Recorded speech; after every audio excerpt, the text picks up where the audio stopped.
memenuhi 3 sifat hubungan dasar. Jadi 3 sifat hubungan dasarnya yang harus dipenuhi, ya, tapi perjanjiannya sama. Bagaimana perjanjian yang baik? Perjanjian yang bisa memuat 3 sifat hubungan dasar tersebut. Itu mungkin sebagai kesimpulan untuk pertemuan kemarin. Saya mulai.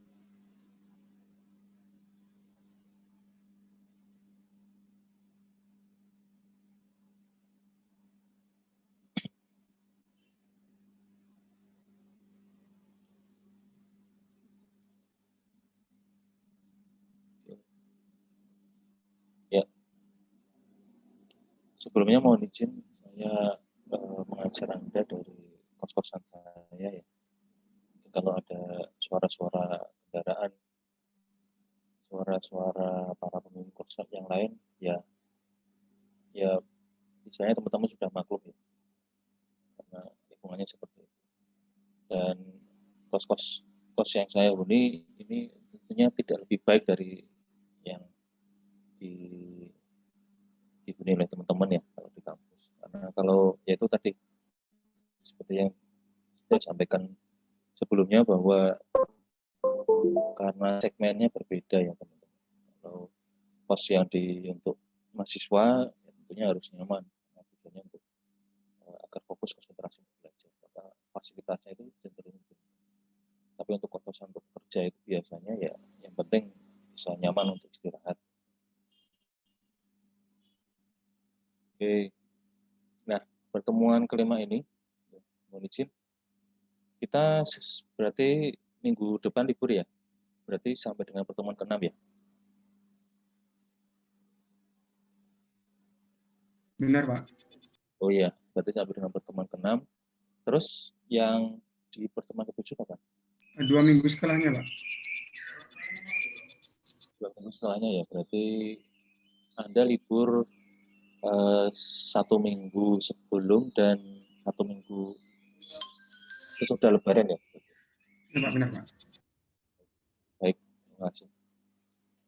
Ya, di pertemuan kelima ini kita akan membahas mengenai pemasaran manajemen properti.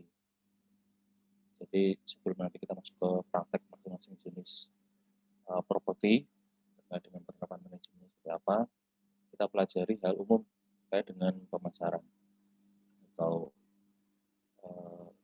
gampang istilahnya adalah marketing. Nah, di pertemuan kelima ini kita akan membahas 3 outline. Yang pertama adalah overview pemasaran manajemen properti. Kemudian kedua adalah kegiatan pemasaran dalam manajemen properti. Dan yang ketiga adalah penyusunan rencana, implementasi, dan evaluasi perencanaan pemasaran. Oke, yang pertama, overview pemasaran manajemen properti. Pemilik dan investor membutuhkan manajer properti untuk memasarkan propertinya, properti mereka, dan menarik penyewa potensial. Tentunya dalam pengelolaan properti, ya, setelah manajer mengetahui kondisi, kemudian menghitung, melakukan analisis untuk menetapkan biaya atau harga sewa, dan selanjutnya adalah memasarkan properti. Kemudian bagian penting dari pekerjaan manajer properti adalah memasarkan properti sewaan untuk menghasilkan pendapatan bagi pemiliknya. Nah, ini berulang kali saya sampaikan, ya. Kalau di bagian penting di pemasaran, ya, pemasaran properti untuk menghasilkan pendapatan bagi pemiliknya. Pemasaran adalah proses yang terlibat dalam mempromosikan suatu layanan atau produk. Kemajuan teknologi terus menambah media baru untuk digunakan dalam mengiklankan properti sewaan. Ya. Dahulu belum ada internet, ya, belum eranya belum terbuka, ya, seperti sekarang. Semua periklanan, ya, lazimnya menggunakan agen atau broker dan iklan di surat kabar cetak. Ya. Kalau mungkin teman-teman belum pernah mengiklankan di surat kabar, mungkin bisa tanya kepada pada orang tua ya. Yang tahu dulu pas waktu muda pernah masukkan iklan. Dan saya pun dulu merasakan bagaimana effort saya untuk menjual suatu properti dengan menggunakan iklan surat kabar. Jadi harus membuat teks yang jumlahnya berapa karakter, harus memperhitungkan berapa garis ya, secara panjang kolomnya, ya, apa yang harus disingkat, kemudian disingkat dalam arti informasi yang disampaikan harus disingkat karena tarif media iklan di media surat kabar itu tergantung dari jumlah garisnya. Maka kalau teman-teman pernah mendengar ya yang berbentuk iklan baris, nah, iklan baris itu merujuk pada iklan di surat kabar kita. Kemudian jenis rencana pemasaran yang dipilih tentunya oleh jenis properti, lokasi properti, demografi, dan anggaran pemasaran. Ini nanti menentukan rencana pemasaran apa yang dipilih. Nah, bahasan ini ya, akan membahas bagaimana kampanye atau kegiatan pemasaran dikembangkan, bagaimana cara untuk mencapai target pasar, dan jenis iklan yang tersedia untuk properti pemasaran.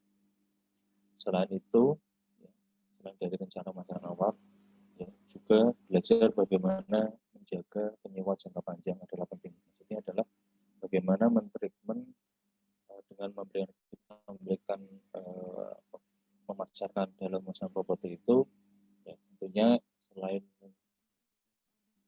orang atau calon penyewa itu tertarik, ya tentunya orang ini akan yakin bahwa dia akan calon penyewa ini yakin bahwa dia akan menyewa properti itu dalam jangka panjang.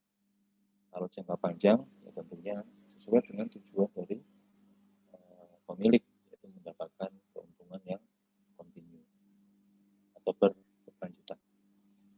Nah, menghasilkan aliran pendapatan yang konsisten adalah tujuan dari rencana pemasaran yang berkelanjutan. Nah, kemudian sebab yang kedua adalah kegiatan pemasaran dalam manajemen properti. Yang pertama adalah aktivitas manajemen pemasaran. Sebaiknya mengikuti langkah-langkah berikut. Yang pertama, mengenali ciri-ciri pasar yang akan dilayani. Kemarin gambarannya kalau ada praktek manajemen properti kos-kosan, ya tentunya harus tahu pasar yang dilayani seperti apa. Apakah pasar untuk para pekerja atau mahasiswa. Nah, dengan mengenali ciri-ciri pasar ini, ya tentunya nanti pemasaran yang dilakukan juga akan berbeda. Kemudian kedua, mengidentifikasi kebutuhan dan keinginan konsumen. Tadi orang yang bekerja yang mungkin nyaman, ya, mungkin kita bisa memasukkan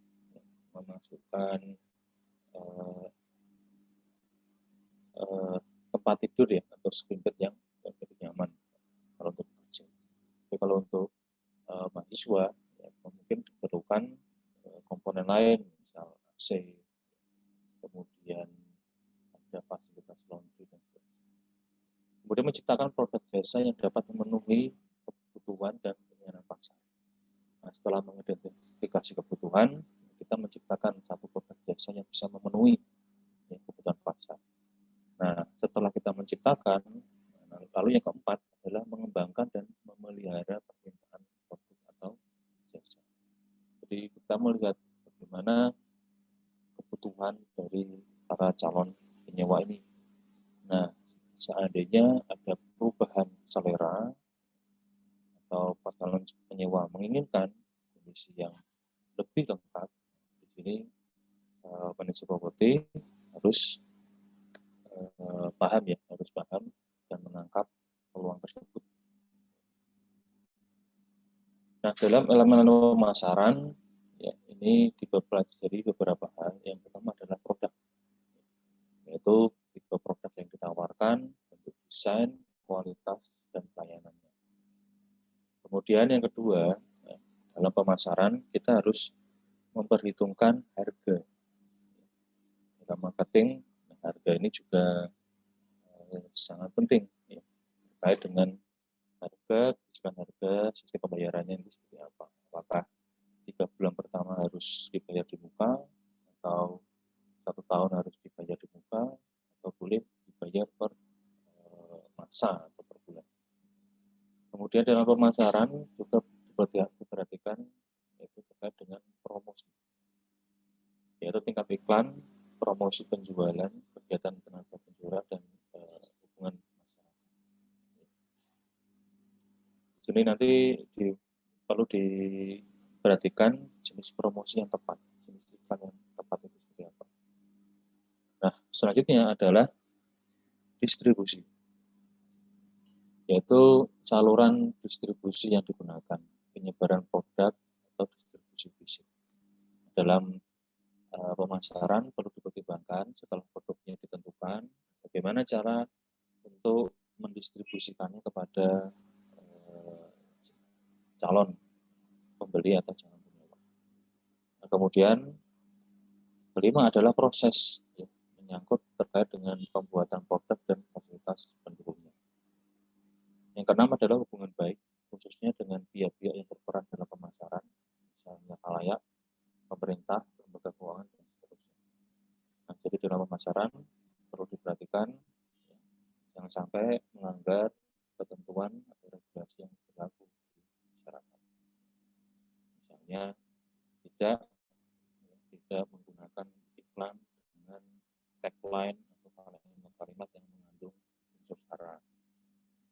Kemudian yang terakhir adalah image.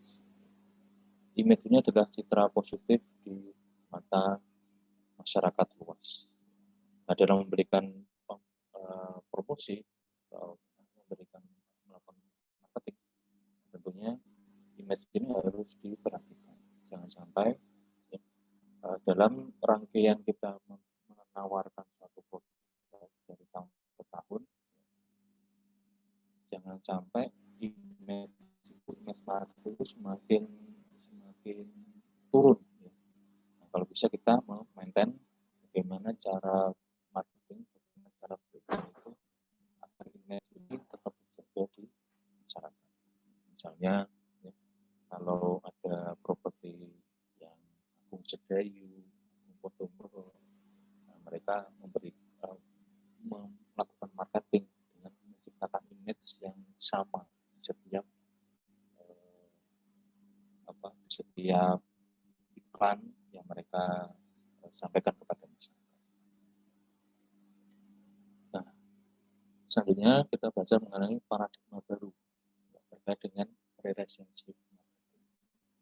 Nah, ini perlu teman-teman pelajari. Ya, relationship marketing dapat dipandang sebagai koleksi yang berdasar atas pemikiran dan praktek pemasaran yang telah ada sebelumnya, terutama pada praktek pemasaran yang lebih menggunakan atas transaksi, yaitu one-time transaction marketing. Nah, yang terjadi dahulu itu adalah transactional marketing. Apa itu? Ya, transactional marketing atau market-based transaction ini mengatur kepada bagaimana pemasar dapat menciptakan penjualan berikutnya.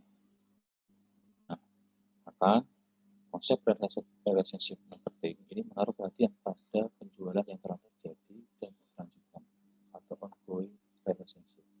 Nah, kalau dulu ya one time transaction marketing itu marketing yang dilakukan itu adalah ketika transaksi antara calon penyewa ya mereka tekan kontrak sewa mungkin dengan manajer itu sudah selesai. Ya, kondisinya sudah selesai, tidak ada hubungan lagi. Jadi manajer tidak perlu untuk memaintain hubungan dari satu transaksi ke transaksi lain. Setelah terselesaikannya transaksi atau berubahnya calon penyewa menjadi penyewa dengan menandatangani kontrak, maka itu sudah selesai. Nah, namun paradigma sekarang tidak lagi transactional marketing, tapi relationship marketing. Nah, pemasaran yang mengandung sistem transaction marketing memandang proses pemasaran itu telah berakhir ketika transaksi jual beli telah terjadi atau transaksi sewa itu telah terjadi, di mana barang berpindah kepemilikan dari penjual ke pembeli atau dari pemilik ke penyewa. Dan selanjutnya ya, pemasaran akan mengarah perhatian kepada bagaimana menciptakan transaksi berikutnya. Nah, itu transaction marketing.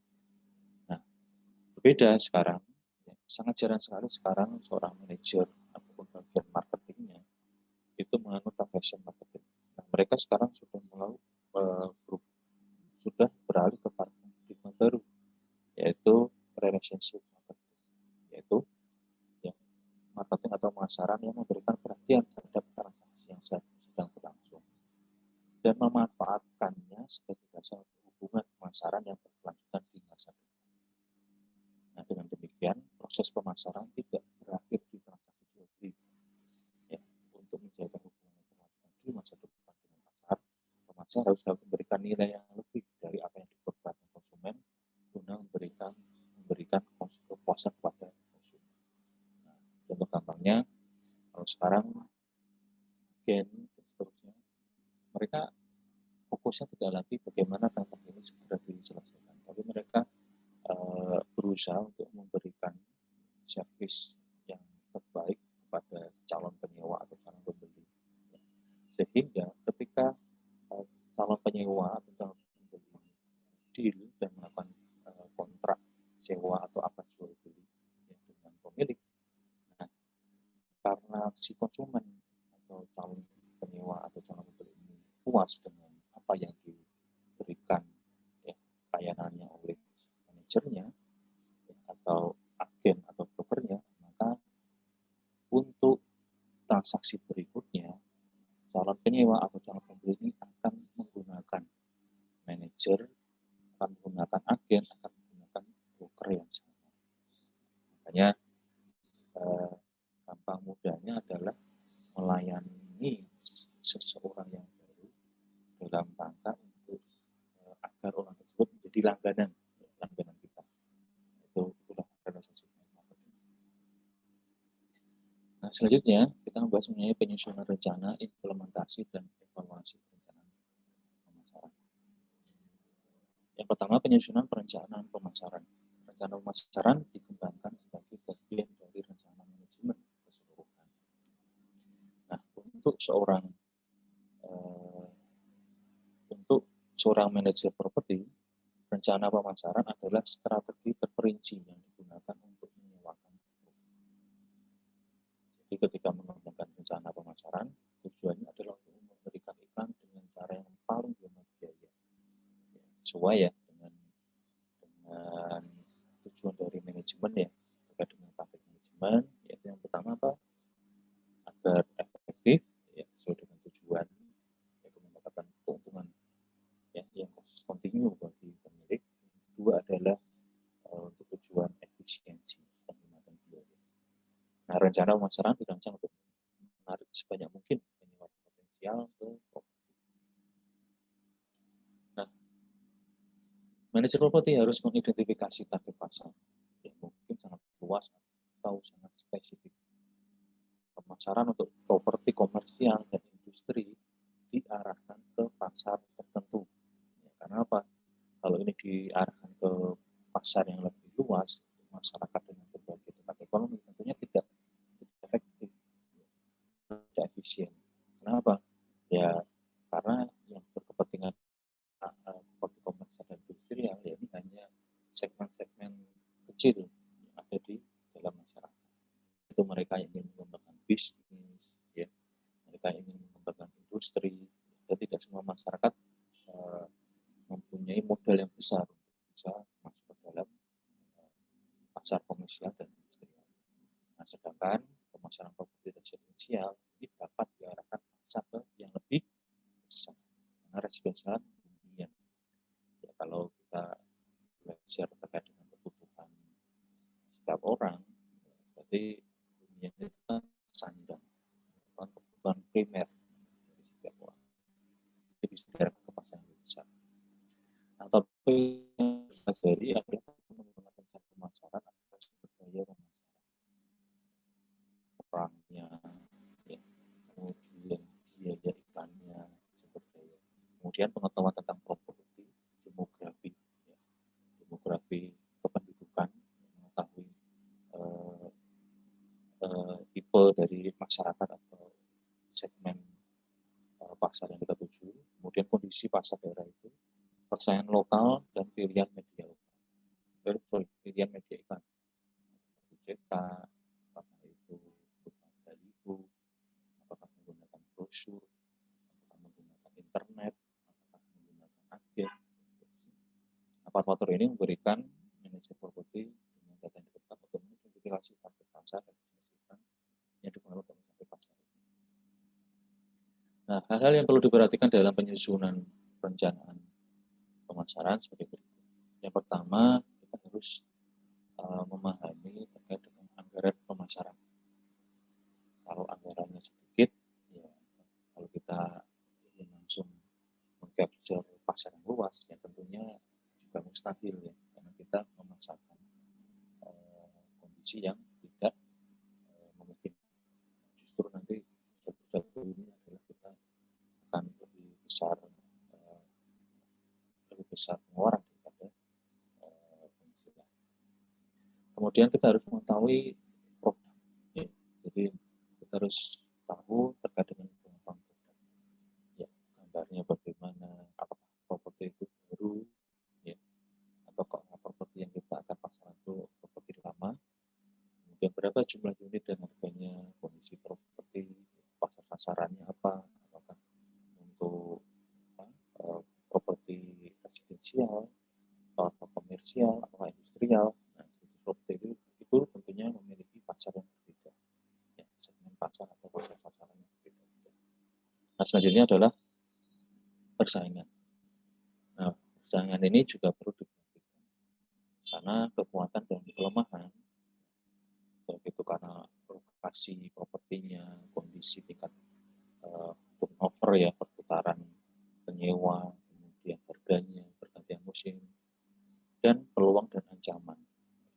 Peluang dan ancaman ini terkait dengan tarif kekosongan, kemudian jumlah persaingan dan kondisi hukum. Nah, untuk anggaran pemasaran ini penting dipelajari karena manajer properti harus terlebih dahulu menganalisis kondisi keuangan secara keseluruhan pada properti dan membandingkan anggaran iklan dengan tujuan pemilik properti.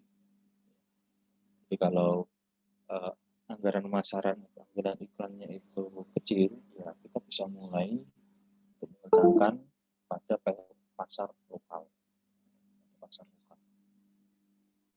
Kemudian menggunakan media yang efektif dan murah dalam kombinasi dengan iklan yang lebih mahal adalah cara yang bagus untuk mengelola anggaran iklan.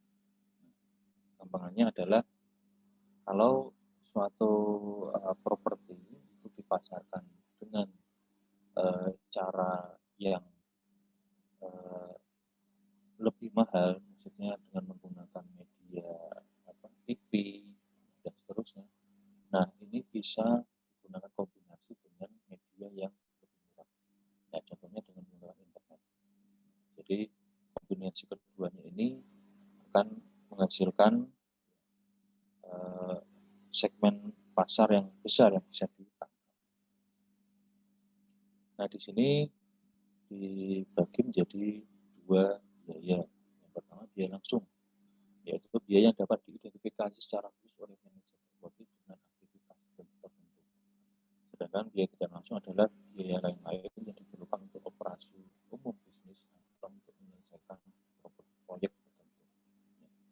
Biaya langsung ini mungkin terkait dengan biaya iklan, apakah per tayang, ya, apakah setiap penayangan harus membayar. Dengan biaya tidak langsung ini, ya hal-hal yang digunakan ketika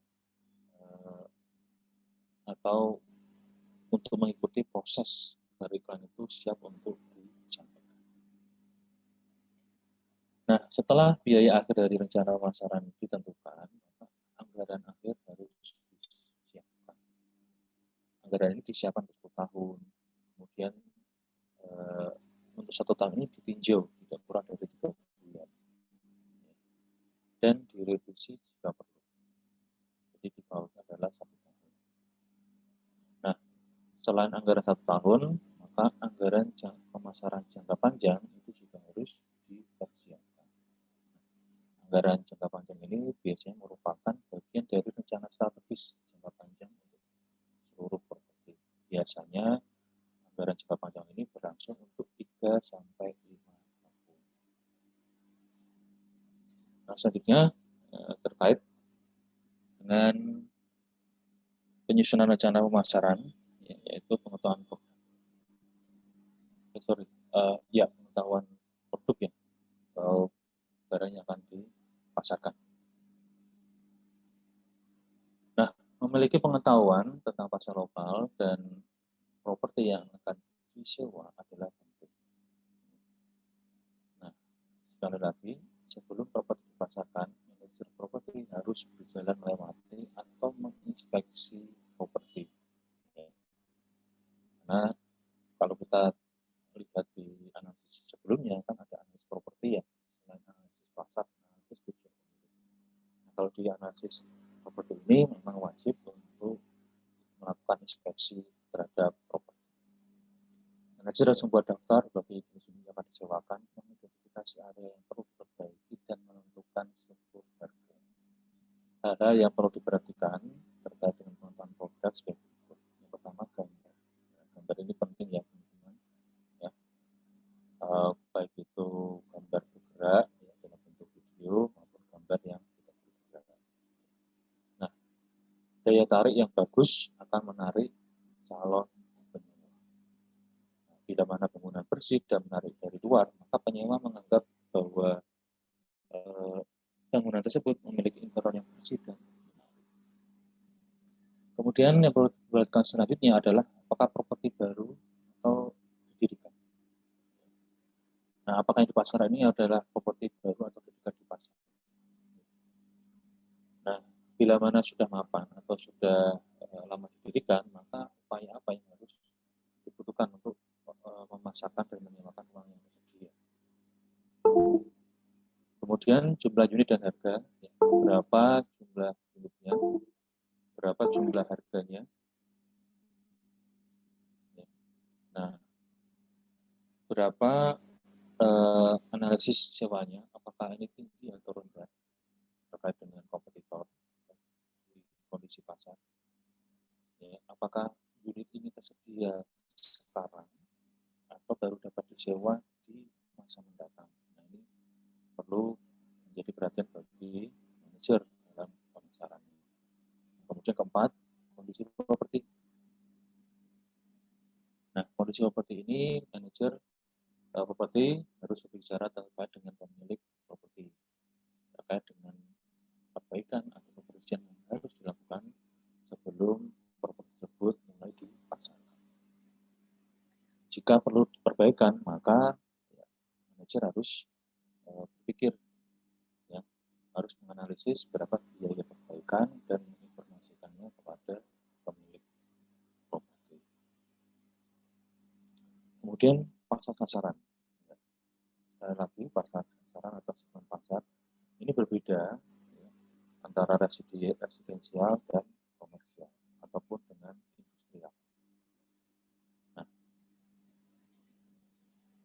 media untuk pemasaran ya, yang menargetkan tenaga kerja lokal melalui sukarela lokal adalah tempat yang baik untuk beriklan untuk properti residensial. Kenapa? Karena kalau tujuannya untuk hunian, pasti akan mengcapture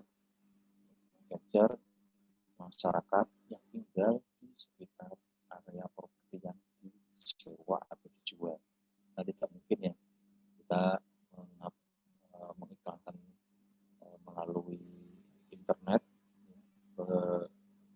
dalam cakupan nasional untuk satu properti yang misalnya ada satu properti di Semarang. Gitu.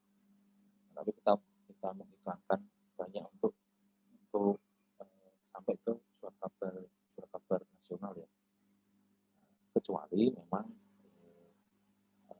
yaitu bentuknya adalah komersial atau industrial, baru masuk akal. Tapi untuk properti residensial biasanya dimulai dari iklan di surat kabar untuk menjaring tenaga kerja lokal atau masyarakat lokal. Nah, untuk properti komersial, cara yang baik untuk menjangkau pemilik bisnis adalah melalui iklan di bagian bisnis surat kabar lokal. Nah, kalau komersial maupun industrial, fokusnya biasanya kalau di iklan surat kabar itu ada iklan baris yang kecil-kecil, tapi ada satu slot ya, ada satu kolom-kolom yang dia mempunyai space yang lebih besar, itu terkait dengan iklan bisnis. Nah, selanjutnya ya, terkait dengan perencanaan manajemen pemasaran, ketiga adalah persaingan. Mengembangkan strategi pemasaran adalah proses analitis dan kreatif. Nah, proses analitisnya bagaimana? Yaitu mengharuskan manajer properti untuk menentukan bagaimana properti yang dipasarkan dibanding dengan pesaing. Bagaimana dengan persaingan yang ada, masyarakat itu dapat mengambil atau menentukan pilihannya itu kepada properti yang kita tawarkan. Nah, proses kreatifnya adalah merancang bagian pemasaran dan iklan yang menyoroti kekuatan properti sambil meminimalkan kelemahannya. Jadi ada proses analitis dan ada proses kreatif. Nah, pada tahun 1960 ya,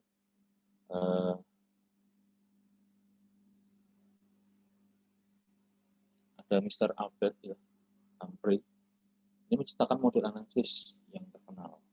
Kita sudah tidak asing ya, yaitu analisis SWOT, ya, Strength, Weakness, Opportunities, and Threat.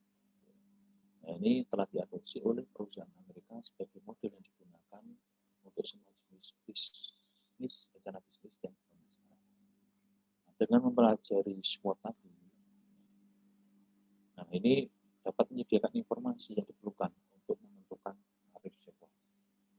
Nah, analisis ini mengidentifikasi spesifik properti yang mempengaruhi tingkat konsumen dan tingkat turnover. Analisis properti harus menganalisis persaingan properti sewaan yang spesifik menggunakan model SWOT. Nah, model SWOT itu bagaimana? Kita bahas satu persatu. Yang pertama adalah strength and weakness atau kekuatan dan kelemahan. Nah, kekuatan dan kelemahan ini adalah kekuatan dan kelemahan yang berasal dari internal atau dari properti. Ya.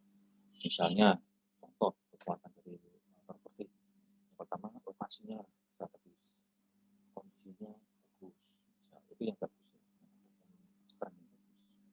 Nah, yang weakness-nya, lokasinya terpencil, kondisinya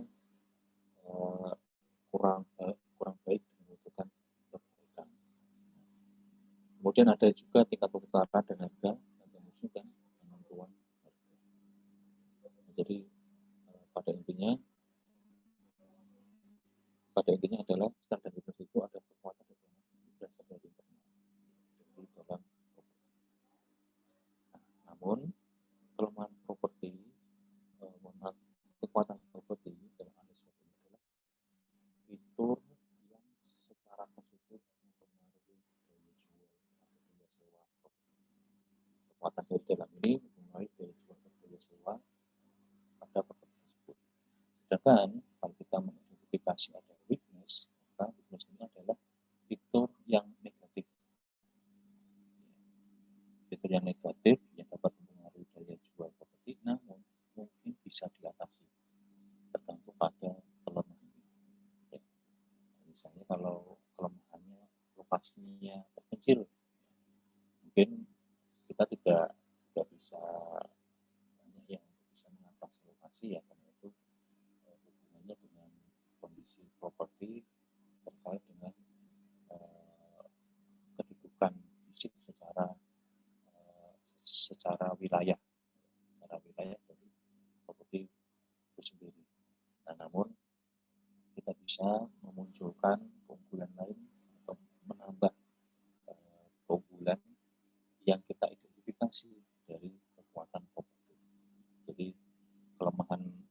tetap ada, tetapi untuk menguranginya kekuatan atau strength-nya itu kita kemudian yang kedua adalah opportunities dan threat, yaitu peluang dan ancaman. Nah, berbeda dengan strength dan weakness, kalau strength dan weakness berasal dari internal dari propertinya. Nah, kalau peluang dan ancaman ini itu berasal dari luar properti, dia berasal dari pasar. Nah, strength dan opportunities dan threat yang lazim itu adalah biasanya adalah persaingan atau kompetitor. Nah, peluang adalah kondisi eksternal yang menguntungkan properti, sedangkan ancaman adalah kondisi eksternal yang mempengaruhi properti secara negatif. Misalnya, contohnya adalah permintaan pasar atas hunian atas properti residensial. Nah, jika permintaan ini tinggi, maka ini adalah opportunities. Nah, jika permintaan pasar ini cenderung turun, maka ini adalah threat ancaman. Di sini manajer dapat menganalisis kondisi persaingan yang terjadi sehingga dapat menentukan perencanaan pemasaran yang tepat. Nah, selanjutnya kita belajar mengenai implementasi. Jadi tadi sudah belajar dari awal terkait dengan konsep, kemudian terkait dengan perencanaan pemasaran, lalu kita belajar tentang anggaran, pengetahuan produk dan persaingan. Kita sekarang coba masuk ke bagaimana mengimplementasikan perencanaan pemasaran. Nah, bagian pengumpulan informasi dari proses itu perlu, tetapi manajer harus kreatif untuk mewujudkan rencana tersebut. Bagaimana cara berpikir kreatif? Ya, berarti harus berpikir di luar kebiasaan orang pada umumnya. Orang-orang akan tertarik pada ide-ide baru dan pemikiran yang inovatif. Nah, cara yang baik untuk memulai pemasaran dengan mendesain bagian pemasaran adalah mengembangkan strategi branding. Sudah pernah ya kita bahas sebelumnya, akan coba ulang lagi, sehingga orang mengenali logo khas gaya pemasaran yang terkait dengan properti tersebut. Pertahankan slogan, gaya, dan format yang sama untuk materi pemasaran. Ya, Anda bisa melihat ya, kalau di properti sendiri, branding ini pasti terus terlihat kalau teman-teman coba lihat iklan ya, properti aku Podomoro, kemudian properti aku Sedayu, ya, dan teknik iklan ya, itu hampir sama dan mereka menerapkan branding itu dengan baik. Ya, itu menunjukkan bahwa properti yang mereka tawarkan itu benar-benar eksklusif. Nah, kalau terkait dengan branding di luar properti banyak sekali ya teman-teman. Misalnya ada produk teh kemasan. Mungkin teman-teman ingat tuh dari mulai awal iklan pertama kali muncul sampai sekarang itu ada iklan teh yang memunculkan ya, sosok ada ulat bulu, pasti tahu lah, nggak perlu saya sampaikan. Dan itu dia akan konsisten terus karena itu menjadi branding. Nah, kemudian ada juga branding yang terkait dengan sosok satu figur dalam masyarakat.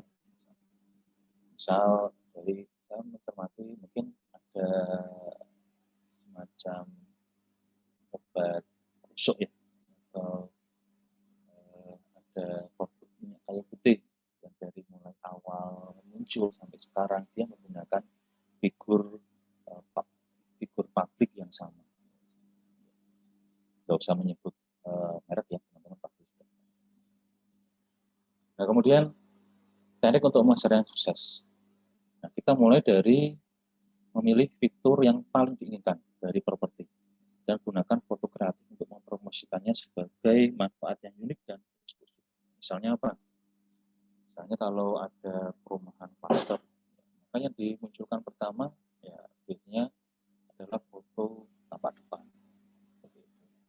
Nah, kalau cluster ini formatnya bagus, maka dapat dimunculkan ada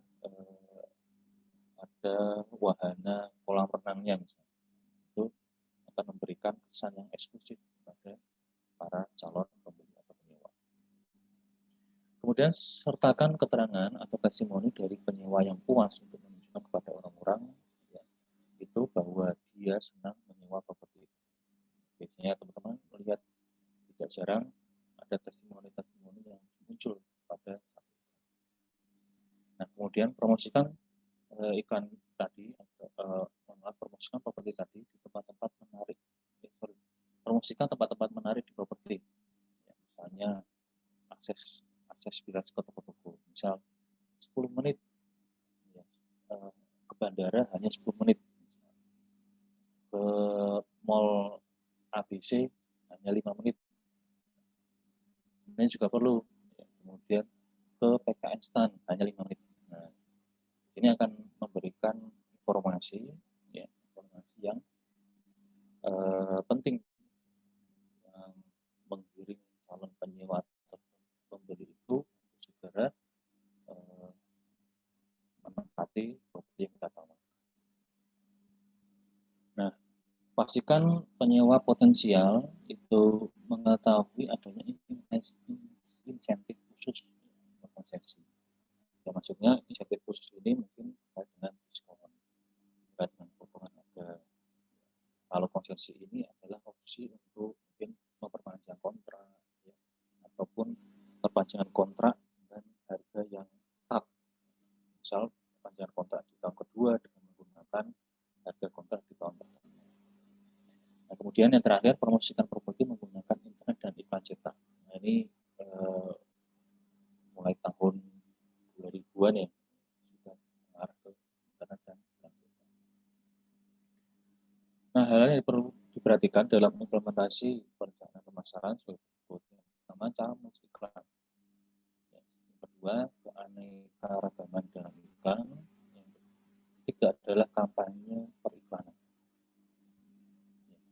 Bisa berupa iklan, kampanye iklan itu adalah cara untuk mengiklankan ya, bisa melalui iklan internet, iklan bergambar, kemudian ada iklan rujukan, ada iklan radio dan media televisi.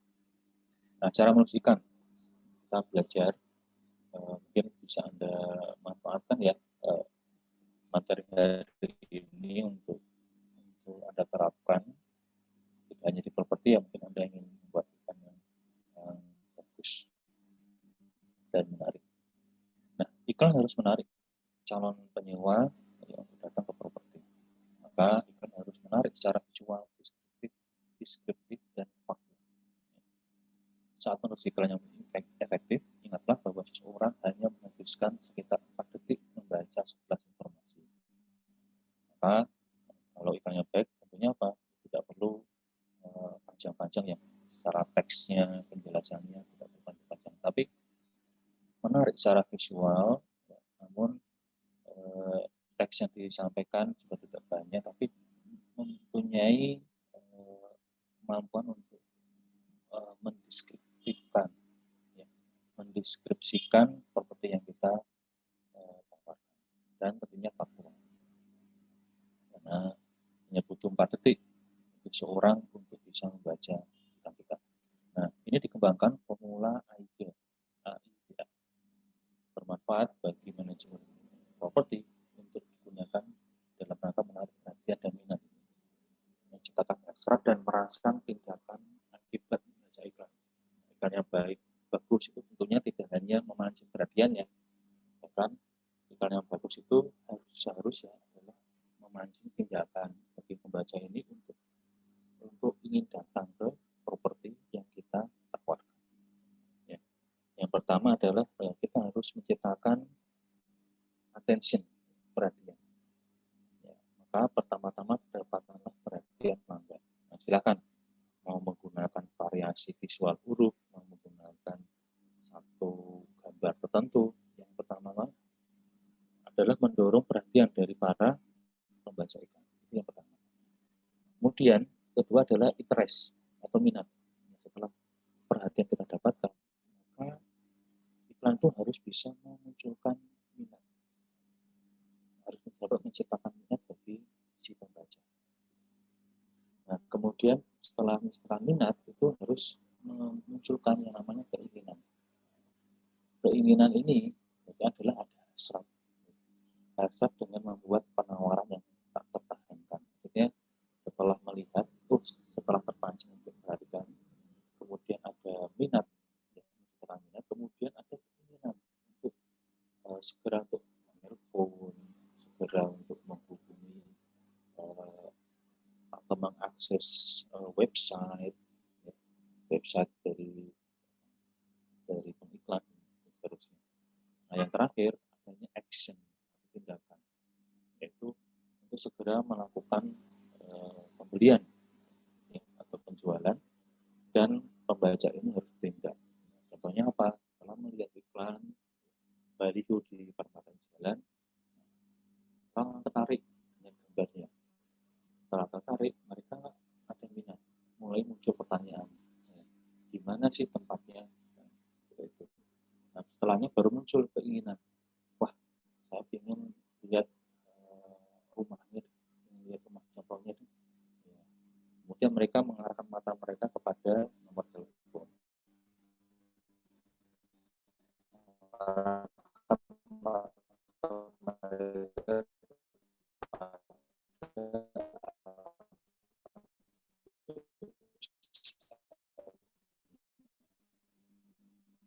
Setelah mereka ada keinginan, maka ada tindakan, yaitu mereka tahu untuk keliling ditawarkan. Itulah formula. Kemudian cara menulis iklan. Nah, ini nggak perlu saya sampaikan ya. Ada foto warna, data fasilitas, pasar daerah, dan seterusnya sampai ke petunjuk arah ke lokasi properti. Nah, selain informasi dasar itu, manajer properti harus menyertakan informasi khusus. Di sini informasi properti residensial, ya, ditambahkan ya, terkait dengan gaya apartemennya, minimalis, klasik, foto berwarna, dinding lantai, tipe properti, adakah sekolah lokal di sekitar properti residensial atau properti hunian. Nah, untuk informasi tambahan di informasi properti komersial, nah ini perlu dijelaskan terkait dengan ukuran dan jenis ruangnya, deskripsi unit, kemudian jenis sewa, dan seterusnya, masuk akses transportasi. Jadi ada informasi dasar dan ada informasi tambahan. Ya, kedua kita mempelajari terkait dengan keaneka. Ya, ini maaf ya, ini bahasanya kurang kaya. Keaneka ragaman dalam semua media perikanan, ya, dan perikanan, ya, yang menggunakan iklan mengenai penjualan penyewaan atau pembelian rumah tinggal tidak boleh menggunakan kata, frasa, ya, frasa gabungan dari kata, simbol atau alat visual menandakan referensi atau batasan yang dilarang. Contohnya tidak boleh menggunakan kata, frasa, simbol, alat visual yang menyinggung syarat. Karena beberapa kata ini tentunya tidak menyenangkan dan bahkan cenderung ofensif terhadap kelompok masyarakat tertentu. Ini jangan sampai digunakan dalam pembuatan. Nah, sebelum mempublikasikan iklan, tinjaulah dengan cermat untuk setiap kata, frasa, dan gambar yang dapat dianggap menyinggung orang. Misalnya ada ya kalau salah, mungkin membeli rumah nanti bisa mendapatkan istri. Nah, untuk kondisi-kondisi wilayah tertentu yang keagamaannya, isi religinya itu cukup kuat di daerah tertentu, nah iklan seperti ini bisa mungkin bisa dipertimbangkan untuk tidak dimunculkan, karena ini sedikit ya cara, karena untuk daerah dengan sisi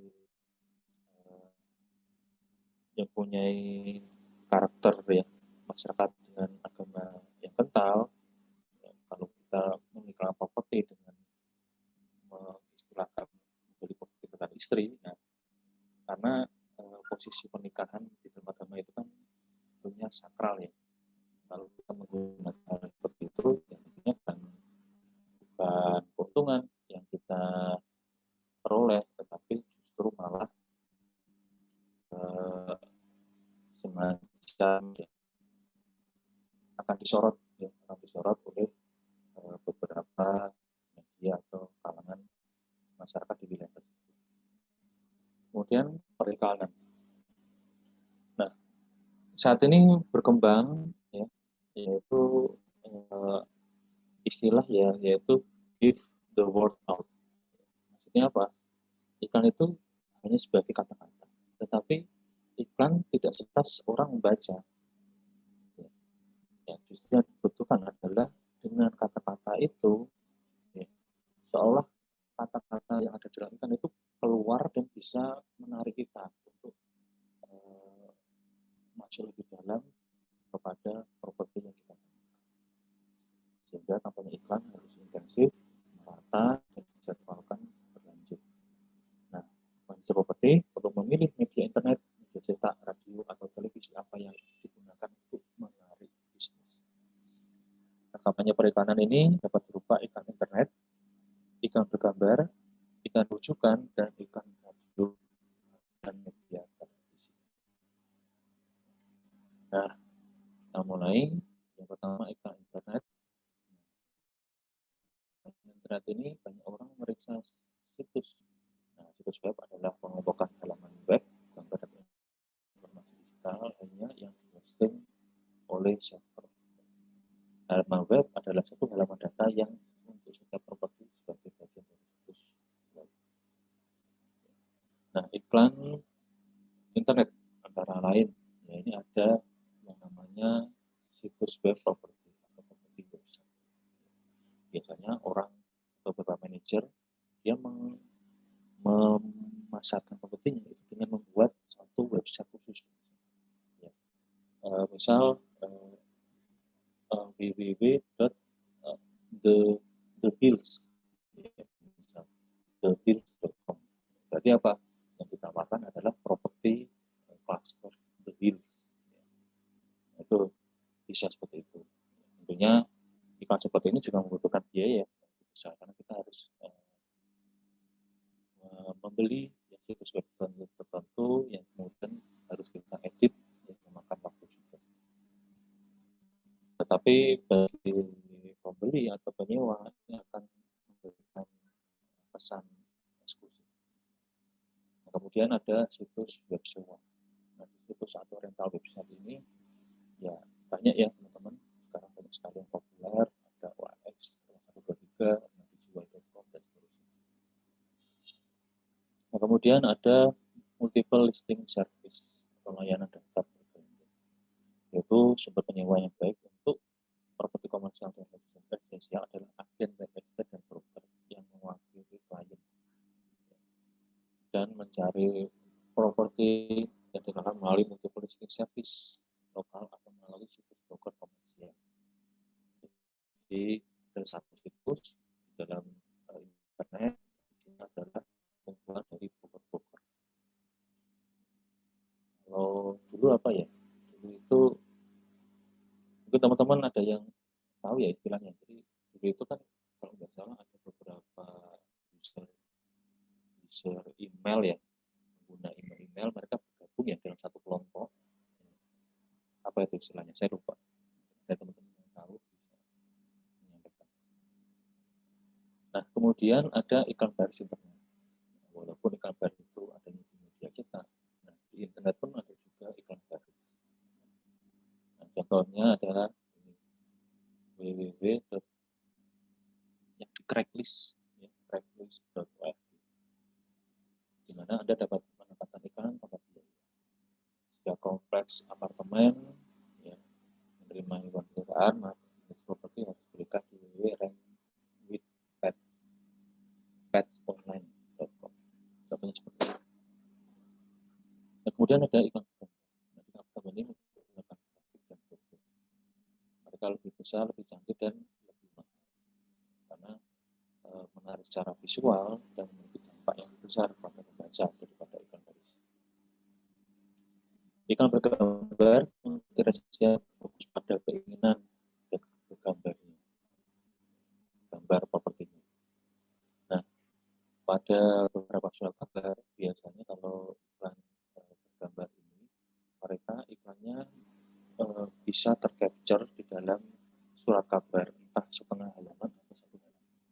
Saya dulu pernah lihat itu beberapa di surat kabar nasional ada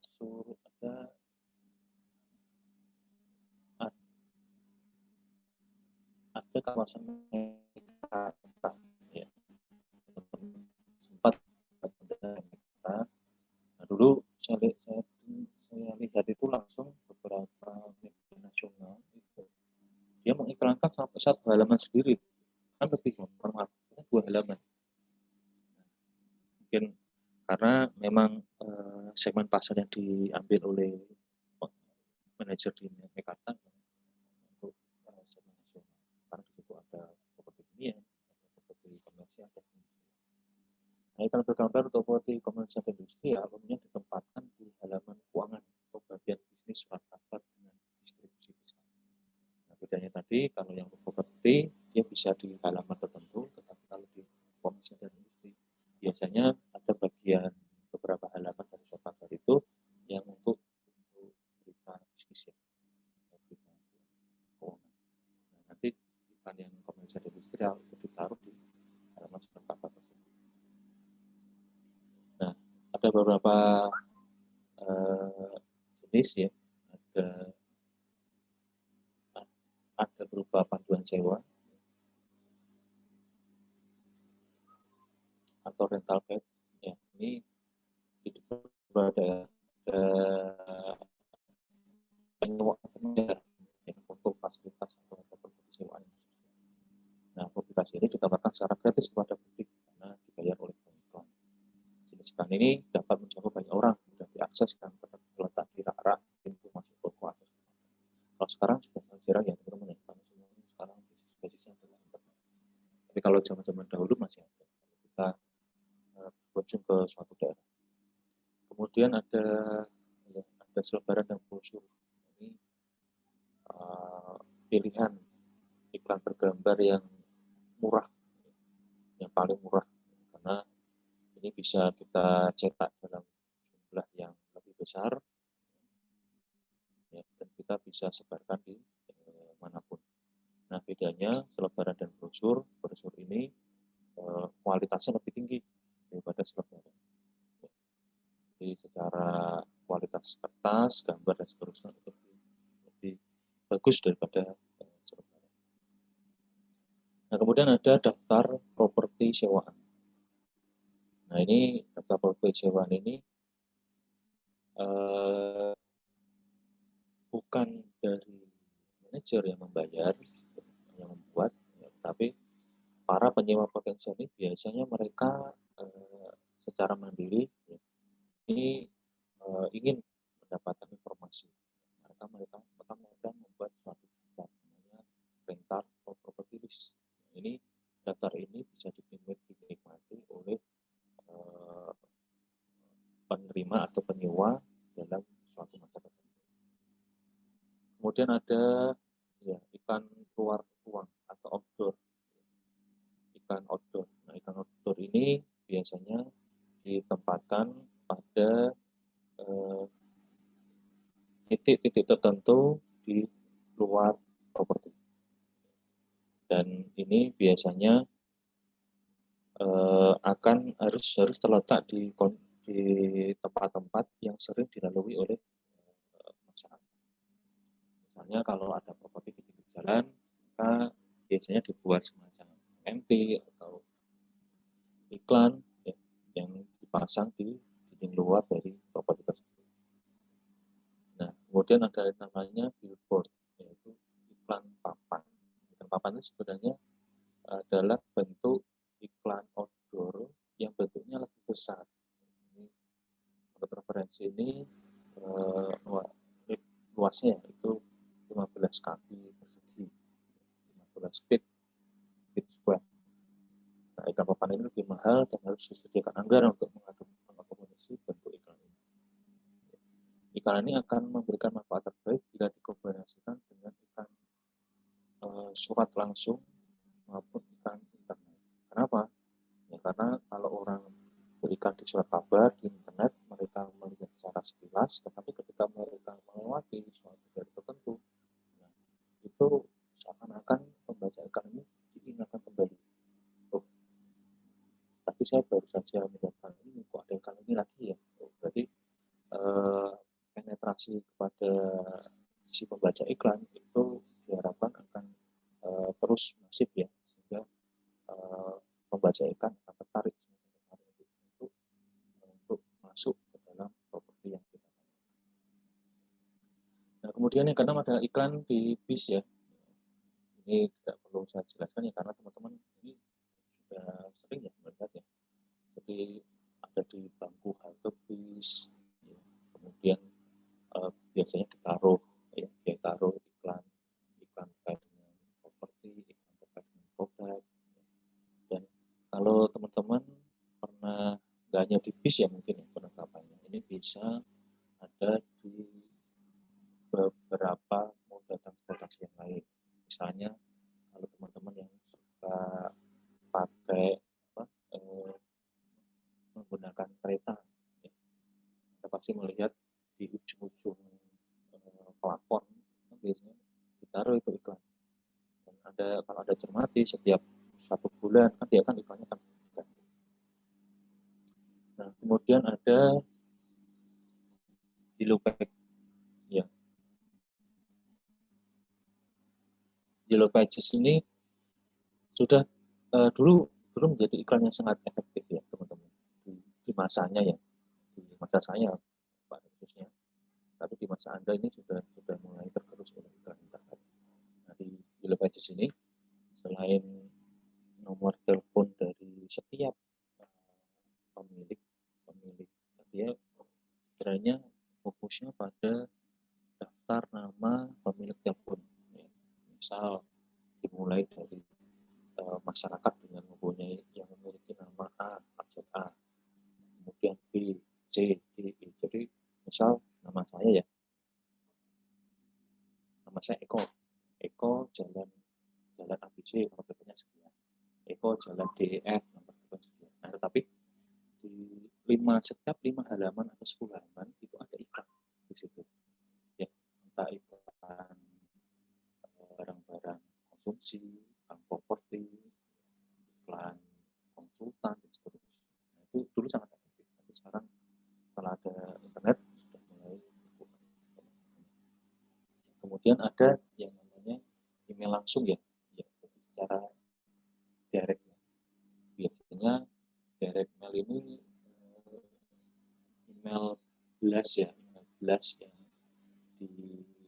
dikirimkan pada satu waktu ke beberapa banyak email. Nah, biasanya direct mail ini ya, selain melalui email itu juga dikirimkan dalam bentuk surat. Jadi setelah posisinya diterima, ya, nanti yang diinginkan oleh si pengiklan adalah orang yang menerima direct mail itu dan segera melakukan kunjungan pada properti yang kita tawarkan. Nah, kemudian ada iklan rujukan. Iklan rujukan ini adalah metode yang paling hemat biaya untuk mencari penjual potensial. Nah, ini terdiri dari pribadi. Pribadi itu semacam testimoni ya, untuk untuk memberikan rujukan terhadap properti yang harus mereka sewa. Nah, biasanya orang yang memberikan testimoni atas properti kita berikan satu insentif untuk mendorong agar pribadi atau yang telah menyewa itu memberikan testimoni terhadap properti yang sedang kita tawarkan. Kemudian ada juga organisasi rujukan atau dalam konsep organisasi. Nah, kalau di organisasi ini kita bekerjasama dengan agen. Jadi agen itu akan memberikan rujukan, ya, nanti setelah agen ini berhasil membawa calon penyewa datang, kemudian menandatangani, ya, menandatangani kontrak sewa dengan manajer, maka si agen ini, ya, itu akan diberikan fee, yaitu sekitar 50% bahkan 100% dari sewa yang dibayarkan oleh penyewa kepada manajer. Nah, yang terakhir, iklan radio dan media televisi. Nah, iklan ini cocok, ya, bagi kompleks baru atau kompleks besar dengan tingkat kekosongan yang terus menerus. Dan pemilik atau manajer properti memiliki anggaran yang besar untuk menggunakan metode iklan ini, karena harganya sangat mahal. Nah, sedangkan, ya, secara khusus untuk radio itu menargetkan pasar yang lebih sempit. Ya, teliti stasiun radio yang menentukan stasiun mana yang dapat mencapai target pasar Anda. Kalau teman-teman yang ada yang masih suka dengerin radio, ya pasti akan ini ya, pasti akan mencermati ya, mencermati bahwa untuk radio ini dia men-capture calon penyewa atau calon pembeli yang areanya lebih kecil. Ya, ini bisa dipahami karena untuk mendapatkan frekuensi radio kan tentunya hanya dapat dijangkau area-area tertentu. Misalnya Anda melakukan perjalanan dari Semarang, sangat jarang sekali stasiun radio di Semarang itu dapat dijangkau. Ya, misal Anda memilih frekuensi stasiun radio di Semarang, begitu sampai Jogja itu sudah hilang itu frekuensinya, atau mungkin diambil oleh stasiun radio yang lain. Jadi memang fokusnya memang lebih kecil, lebih sempit. Nah, tetapi kalau ingin fokus target pasar yang lebih besar, maka bisa menggunakan iklan televisi. Tapi iklan televisi ini tentunya juga posisinya melakukan biaya yang tinggi, apalagi ya iklan televisi yang muncul di prime time. Ya. Misal Anda menonton sinetron, ya, sinetron yang lagi hits ya sekarang. Nah, kemudian biasanya sih mereka pada satu segmen, ya, pada satu segmen di sinetron tadi, ya, ada jalan, nah nanti ada baliho pas. Tapi itu adalah sinetron prime time ya, tentunya biayanya lebih murah. Iklan-iklan yang dimunculkan di luar prime. Nah, yang terakhir evaluasi perencanaan pemasaran. Nah, iklan ini adalah item anggaran besar.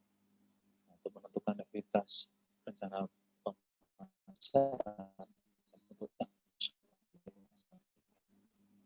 ini perlu makanya ditinjau secara triwulan tadi kan kita membuat biayanya kan tahunan, tapi di triwulan pertama perlu kita cek ya, apakah penggunaan sudah optimal atau sudah efisien atau tidak. Jika belum maka dapat dievaluasi. Perencanaan yang setahunan ya, nanti dapat dibuat perencanaan. Nah, program perangkat lunak manajemen properti membantu manajer melacak bagaimana orang menemukan informasi tentang properti. Ya.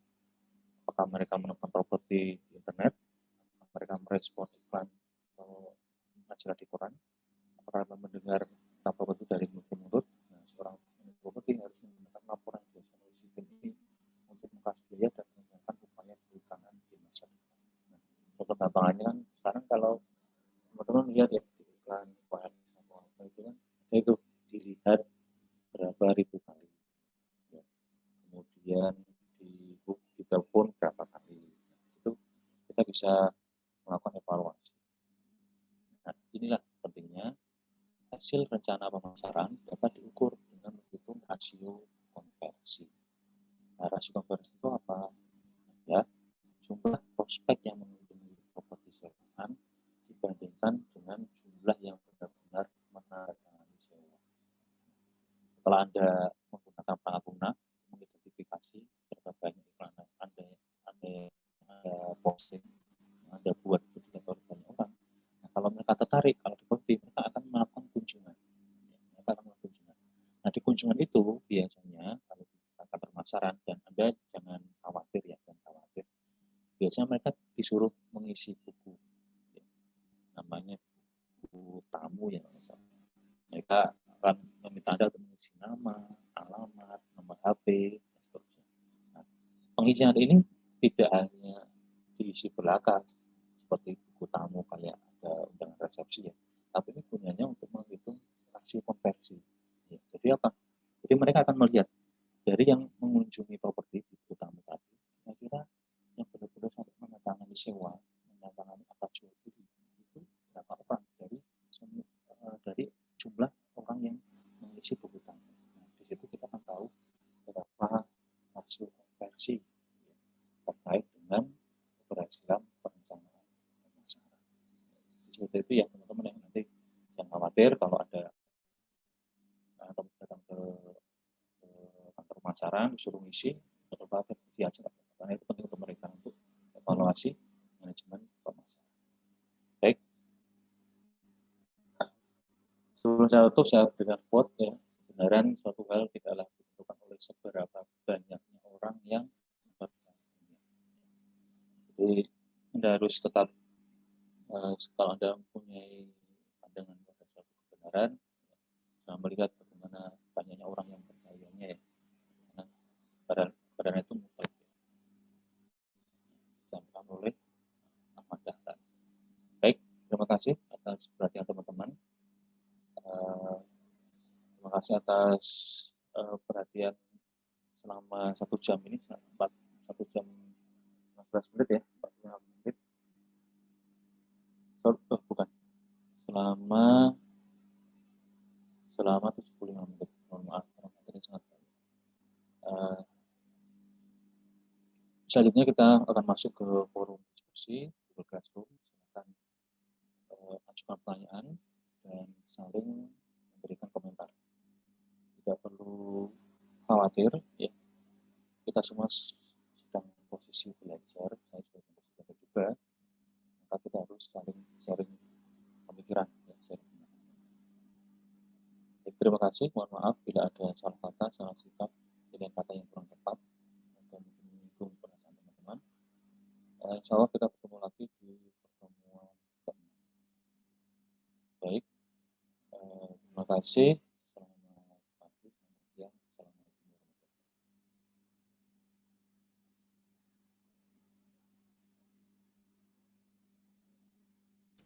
wabarakatuh. Pak.